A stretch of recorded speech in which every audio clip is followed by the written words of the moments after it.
I'm going to show you how to do an isolation streak plate, and we're going to use Serratia marcescens. I'm actually going to use a slant culture because I think it'll be a little bit easier to see. You could easily do a broth, and you would just take a loop full of bacteria and do the exact same steps. But I think with a slant culture, when it grows on agar, it's a little bit of a thicker culture, and it'll be a little bit easier to see for these video purposes. So we've got our TSA Petri dish right here, and we are going to, I already kind of did this, so we're going to do it again on the same one. But you can see these quadrants, okay? And this is what you need to do for an isolation streak plate, okay? This is a random streak plate. So this, you can kind of see the bacteria, it's all over the place. An isolation streak plate, what that does is you want to have less and less bacteria. And the good thing about doing this is you can see if your bacteria is contaminated. This is what it would look like without the quadrant. And you can kind of see that there aren't any contamination. This bacteria kind of grows white and then it turns red. So you do see some kind of white colonies in there, but that's what it looks like once it's complete. And you can kind of see, this was where quadrant A is, that's where the most bacteria is, then it's a little less in B, a little less in C, and then you're gonna have isolated colonies in D, okay? So what we're going to do is, in your lab manual, they have instructions on how to do your quadrants if you're right-handed or left-handed, but you have your A, you have your B, you have your C, and then you have your D, okay? So what you're gonna do is you're going to sterilize your inoculating loop, okay?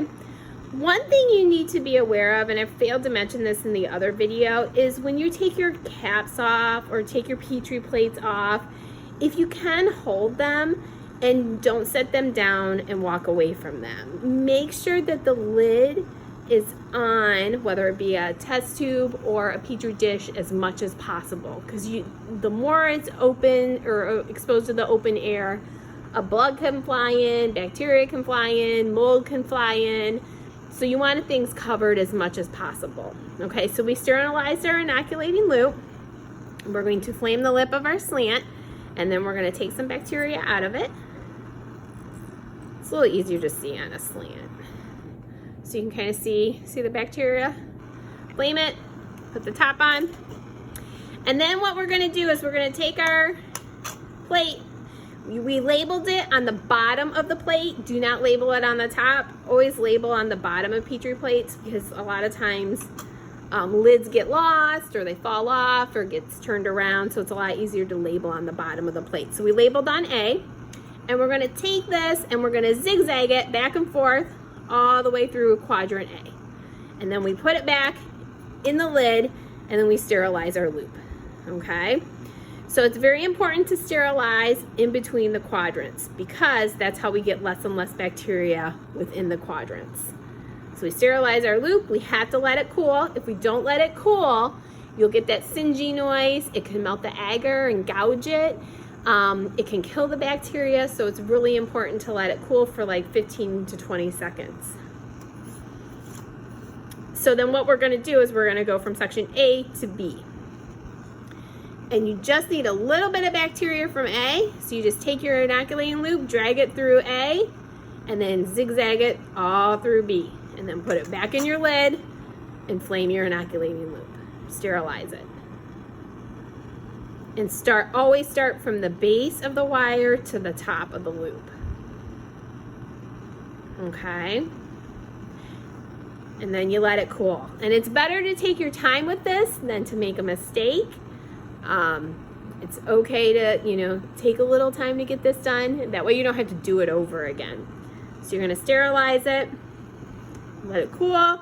Then we're gonna go from section B to C. So we're taking a little bit from section C, zigzag it all over section C, and then you sterilize your inoculating loop. Okay, and the goal is to get isolated colonies in section D. And those are ideally the colonies that you would take for your next culture, to make your next isolation streak plate, to do some sort of staining with, that's what you would want to use. And now we go from C, and then we're going to zigzag it all over section D. Okay? And then stick it. And then you want to flame your inoculate loop. Make sure your isolation streak plate is labeled on the bottom. And then sometimes if you have a bunch of plates, you might want to tape them together to kind of keep them together with your group. And then that's how you do an isolation streak plate. And then the end, it should look like this. Okay? And you can kind of see there is some like lighter color colonies, but those will eventually turn red. Okay? That's how you do it.